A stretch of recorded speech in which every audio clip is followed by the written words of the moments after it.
The world was not always cold and silent like this. There was a time when the air was warm, rivers were flowing, and people lived normal lives. Cities were full of lights, children laughed in the streets, and the sky felt alive. But everything changed slowly, then all at once. At first, people noticed the winters were getting longer. Snow stayed on the ground for weeks, then months. Crops began to fail, and animals started disappearing. Scientists warned that something was wrong, but no one truly understood how serious it was. Governments argued, powerful groups made secret plans, and the ordinary people were left confused. Then one day, the temperature dropped so suddenly that it felt like the world had taken its last breath. It was not just nature anymore. Humans had found a way to control the cold, and they turned it into something dangerous. At the beginning, it was called a solution, a way to fight global warming. Machines were built to cool down parts of the planet. They were placed in oceans, mountains, and even in space. The idea was simple: reduce the heat, bring balance back to Earth. But humans have always had a habit of pushing things too far. The cooling systems worked better than expected, but no one stopped them in time. Some leaders saw a different opportunity. If cold could be controlled, it could also be used. It could weaken enemies, destroy lands, and force people to obey. Slowly, the purpose of these machines changed. They were no longer protecting the world. They were turning it into a weapon. Countries began using controlled cold zones against each other. Entire regions were frozen overnight. Cities became silent as people ran out of heat, food, and hope. At first, the attacks were small, almost secret. A village here, a base there. But soon the scale grew larger. Fear spread across the world. No place felt safe anymore. You could go to sleep in a warm home and wake up in a frozen nightmare. People started moving, trying to escape the cold zones, but there was nowhere to go. The machines kept spreading the cold further and further. The worst part was not just the freezing, it was the way it changed people. When survival becomes the only goal, kindness becomes rare. Families fought over food. Friends turned against each other for warmth. Trust disappeared. The cold did not only freeze the land, it froze the hearts of humans too. In the middle of this chaos, some people tried to resist. Small groups formed, trying to destroy the machines, or at least shut them down. They risked their lives traveling through deadly cold, facing storms and empty lands. Many never came back. The cities that were once full of life became frozen graves. Skyscrapers stood covered in ice, cars were buried under snow, and the streets were empty. Sometimes you could still see shadows of the past: a frozen playground, a half-open shop, a chair near a window. It was like time had stopped in the worst moment possible. The silence was heavy, broken only by the sound of cold winds. People who survived moved underground or into small shelters. They learned how to make fire, how to share heat, and how to stay hidden from the cold storms. But even in such a broken world, hope did not completely die. There were stories of places where the machines had failed, where the cold was not as strong. Some believed that if they could reach those places, they could start again. Others believed that the machines could still be turned off, that the world could be saved. These ideas kept people moving, kept them fighting, even when everything seemed lost. One of the biggest problems was that the machines were not simple.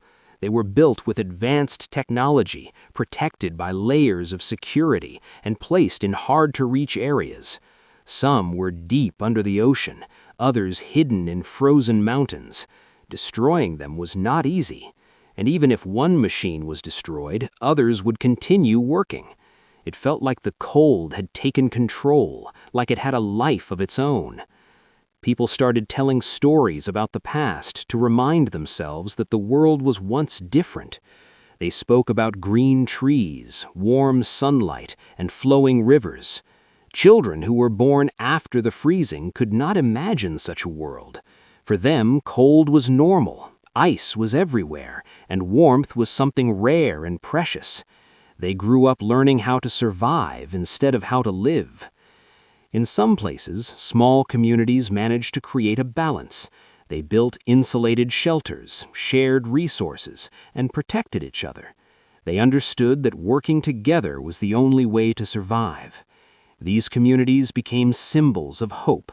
They showed that even in a frozen world, humanity could still exist. But they were always in danger.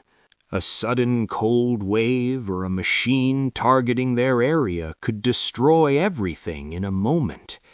There were also people who believed that the cold was not a mistake, but a necessary change.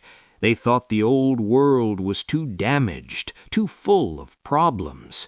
For them, the freezing was a reset, a chance to start fresh.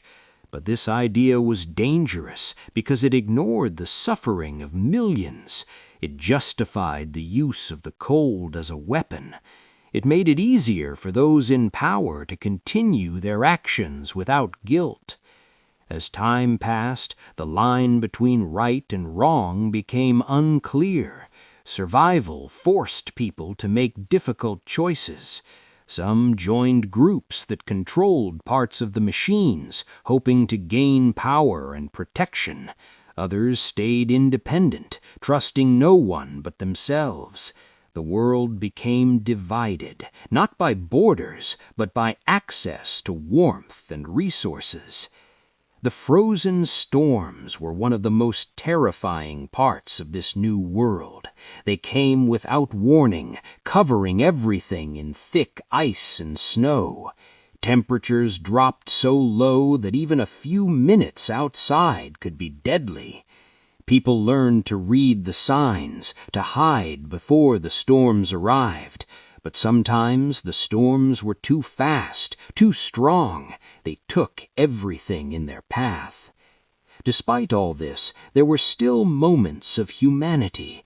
A stranger sharing food, a family taking in someone who had nowhere to go, a group working together to repair a shelter. These small acts of kindness became powerful in a world filled with fear. They reminded people that even though humans had created this disaster, they also had the ability to care and help.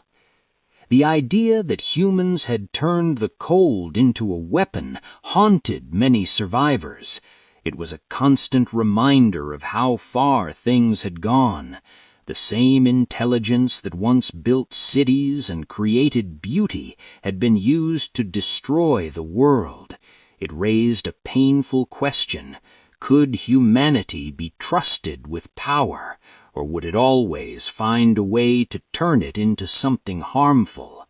Some believed that the only way forward was to destroy all the machines, no matter the cost. Others thought they could be controlled and used properly this time. But trust was broken, and fear made every decision harder. No one wanted to repeat the mistakes of the past, but no one knew the right path either. The frozen world stood as a warning, a reminder of what happens when power is misused, when short-term goals are placed above long-term survival, and when humans forget the value of balance. The silence of the icy lands spoke louder than any words. It told a story of ambition, fear, and consequences. In the end, the world was not just frozen by machines, it was frozen by choices. Every decision that led to this moment was made by humans, and that meant one thing: if humans caused it, they might also be able to fix it. But it would not be easy. It would take courage, cooperation, and a willingness to change.